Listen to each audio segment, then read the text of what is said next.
ఈరోజు చాలా సంతోషంగా ఉంది. ఎందుకంటే అపోజిషన్లో ఉన్నప్పుడు ఇదే ప్రాంతంలో పాదయాత్రలు చేశాం రైతులతో కలిసి. అప్పుడు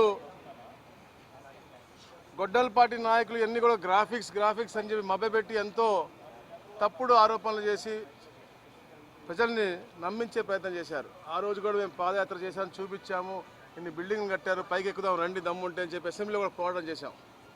అయినప్పుడు ముఖ్యమంత్రి గారు అసెంబ్లీ స్పీకర్ గారి ద్వారా ఇవన్నీ కూడా ఎమ్మెల్యేలకు ఇద్దామని చెప్పేసి ఏదైతే నిశ్చయించుకున్నారో చాలా ఆనందదాయకమైన విషయం. ఎందుకంటే వాళ్ళు చేసినటువంటి విధ్వంసం తర్వాత మళ్ళా ఈ కట్టడలన్నీ కూడా బాగున్నాయా లేవా అని చూసి అడిషనల్ ఖర్చు పెట్టి ఐఐటీలని అలాగే కమిటీలు వేసుకుని ఇవన్నీ కూడా చూసుకుని దాన్ని చేయడం కూడా ఎంతో కష్టమైంది. అయినప్పుడు కూడా 2 సంవత్సరాలు పూర్తి చేశాం. అది మా యొక్క చిత్తశుద్ధి, ఈ కూటమి ప్రభుత్వం చిత్తశుద్ధి. చంద్రబాబు నాయుడు గారు అవచ్చు, పవన్ కళ్యాణ్ గారు అవచ్చు, లోకేష్ గారు అవచ్చు, మన్నారాయణ గారు అవచ్చు. ప్రత్యేకంగా అమరావతి అనేది స్పీడ్ ఆఫ్ ఎలా అయితే మనం డూయింగ్ బిజినెస్ చేస్తానో ఈ ప్రాంతంలో అలా కాకుండా అన్నీ కూడా ఒకే బిల్డింగ్లో వచ్చే విధంగా ఈ అద్భుతమైన ఐడియాతో ముందుకెళ్తా ఉన్నారు.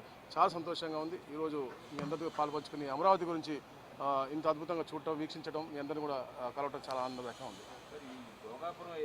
మరి మన ముఖ్యమంత్రి చంద్రబాబు నాయుడు గారు ఆనాడు చంద్రబాబు నాయుడు మాట మేరకు, సూచనల మేరకు ప్రపంచంలో ఎక్కడా జరగని విధంగా 33,000 ఎకరాలు ల్యాండ్ పూలింగ్ చేసి ఈరోజు భావితరాలకు అంకితం చేయాలని ఆ రోజే మరి ముఖ్యమంత్రి గారి ఆదేశాల మేరకు మరి నారాయణ సార్ అప్పటికే మరి అసెంబ్లీ కావచ్చు, మరి సెక్రటేరియట్ కావచ్చు, మరి ఈ భవనాలన్నీ మరి పునాదులు వేయటం, పనులు చేయటం కూడా మనం అందరం చూసాం. ఆ రోజు ప్రతిపక్ష నేతగా ఉన్న జగన్మోహన్ రెడ్డి గారు మరి అసెంబ్లీ ముఖ్యమంత్రిగా కూర్చున్న తర్వాత మనం అందరం చూసాం.